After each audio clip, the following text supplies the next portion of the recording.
Bonjour, Mwaramutse amahoro. bienvenue au Puy de Sichal. Ni karibu muri bajya sukara. Je m'appelle Jean-Paul, Nitwa Jean Paul, voici mon épouse Chantal, umufasoni wanje yitwa Chantal. et aujourd'hui nous allons parler de repentance. Uno munsi tuza kuvuga kubyerekeye kwihana. Dans l'évangile de Matthieu, Muri Matayo, parlant de Jean-Baptiste, igihe bavuga kuri Yohana umubatizi, il est écrit, handitswe, il disait « Repentez-vous, car le royaume des cieux est proche. yavuze nimwihane kuko ubwami bw'Imana buregereye. » Mais avant d'entrer dans la parole, on va commencer par un chant. Ariko imbere ko twinjira mu jambo, tutagura kuririmba. Car ta bonté vaut mieux que la vie. vaut mieux que la vie. Car ta bonté vaut mieux que la vie. vaut mieux que la vie. Mes lèvres célèbrent tes louanges. Car ta bonté vaut mieux que la vie. Car ta bonté vaut mieux que la vie. vaut mieux que la vie. Car ta bonté vaut mieux que la vie. vaut mieux que la vie. Mes lèvres célèbrent tes louanges. Car ta bonté vaut mieux que la vie. J'annoncerai ton nom à mes frères. J'annoncerai ton nom à mes frères. Mes lèvres célèbrent tes louanges. Car ta bonté vaut mieux que la vie. Amen, amen. Amen. Ku bantu batumva indirimbo y'igifaransa ivuga yuko ubuntu bwawe nibwo bukomeye cyane kurusha ubuzima. Urukundo udukunda, imbabazi utugirira zirengeye ku byo twibaza. Nzotangaza ku batakuzi Imana yanje yariyo bashoboye kumumenya kubera bayegere. Amen, amen. Amen, amen. Pour commencer, on va aller lire Mu gutangura dusome dans Luc, muri Luka le chapitre 15, 15 les versets 17 à 21. umurongo wa 17 ushika kuri 21. Il se mit à réfléchir Yisubiyemo et se dit, aribwira combien d'ouvriers de mon père atabacangero badata bangana kuriya ont du pain en abondance, kandi bahazwa n'ivyo kurya bakabisigaza. et moi ici je meurs de faim. Nanje jeho inzara iri iranyicira hano. Je vais retourner vers mon père Mve hasi nje kwa data et je lui dirai, mubwire Père, j'ai péché contre le ciel et contre toi. mubwire nti data nacumuye kuyo ku Mana no kuri wewe. Je ne suis plus digne d'être appelé ton fils. Singikwiriye kwitwa umwana wawe. Traite-moi comme l'un de tes ouvriers. Fumungira umucangero wawe. Il se leva, Ava hasi alla vers son père. aja kwa se. Alors qu'il était encore loin, Akiri kure son père le vit se amubona akiri kure, et fut rempli de compassion. amutera akagongwe. Il courut se jeter à son cou et l'embrassa. Arirukanga amugwa mwizosi aramugumbira. Le fils lui dit, Wa muhungu aramubwira ati, Père, j'ai péché contre le ciel et contre toi. ati data nacumuye kuri yo mwijuru no mu maso yawe. Je ne suis plus digne d'être appelé ton fils. Singikwiriye kwitwa umwana wawe. Amen. Amen, amen. L'histoire du fils prodigue est bien connue. Amakuru y'umwana w'umuraga irazwi. C'est ce garçon qui, après avoir exigé sa part d'héritage, n'uyo muhungu igihe yasaba ivyo yarakwiriye part le dépenser yabifashe agenda kuvyonona et se retrouve ensuite sans le sou. hama mu nyuma nta kimwe yasigaranye. Et c'est quand il est sans le sou qu'il réalise qu'il est dans les problèmes. Ni igihe amahera yamuheranye yabonye ko ari mu kibazo. Mais regardons bien ce que nous dit ce texte. Twihweze neza ico iyi nkuru kiratubwira. C'est quand il n'a plus rien Ni igihe atana kimwe yarasigaranye qu'il prend conscience de sa situation. yaciye atahura ivyo arimwo ivyo ari vyo, Et qu'il se dit, je serais mieux chez mon père. aca yibwira noba neza nsubiye kwa data. La repentance, Ukwihana ça commence par la prise de conscience de notre état de pécheur. mbere na mbere bitangura mu gutahura yuko uri umucumuzi. Je prends conscience que je me suis éloigné de Dieu. Ntahura neza yuko nagiye kure y'Imana yanje. Et exactement comme pour le fils prodigue, Cyo kimwe n'uyo muhungu w'umuragano. cela arrive rarement quand tout va bien. Ivyo biza gake iyo byose bigenda neza. À des vrais, quand tout va bien, on n'y pense pas. Mu byo tuvugije ukuri, iyo byose bigenda neza ntidushobora no kuvyumvira. Mais une fois qu'on est face à un mur, Ariko iyo duhagaze imbere y'ikibazo, imbere y'uruhome, on commence à regretter nos choix. dutangura Nos décisions. dutangura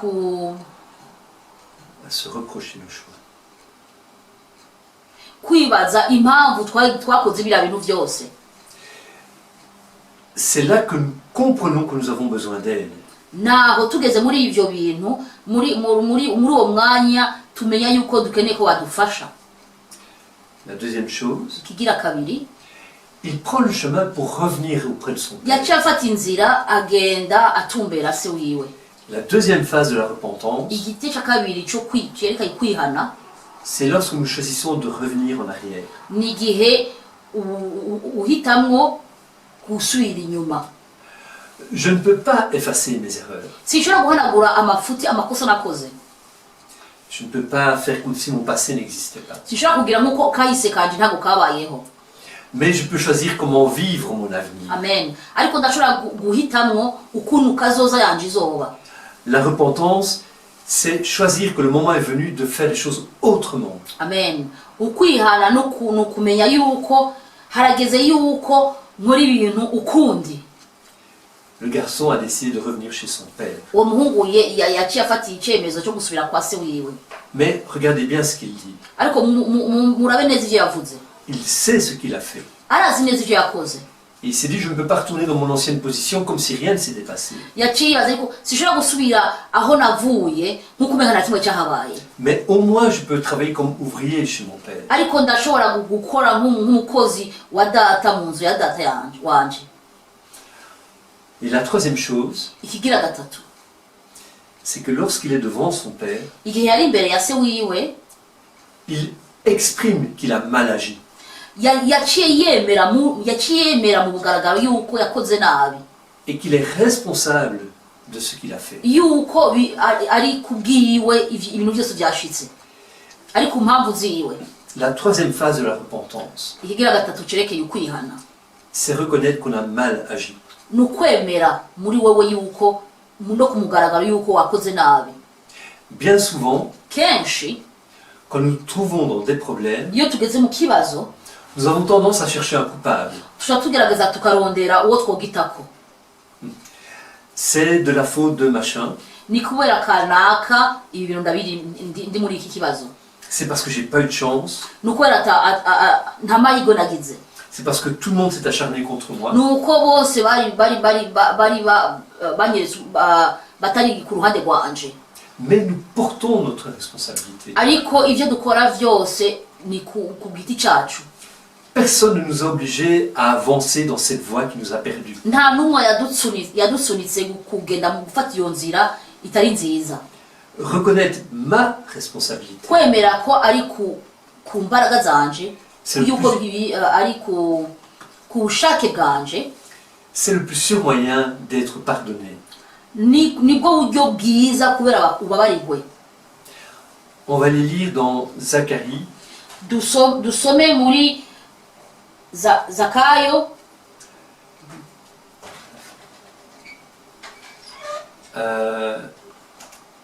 c'est au chapitre 1, le verset 3. igice cya mbere. Zakayo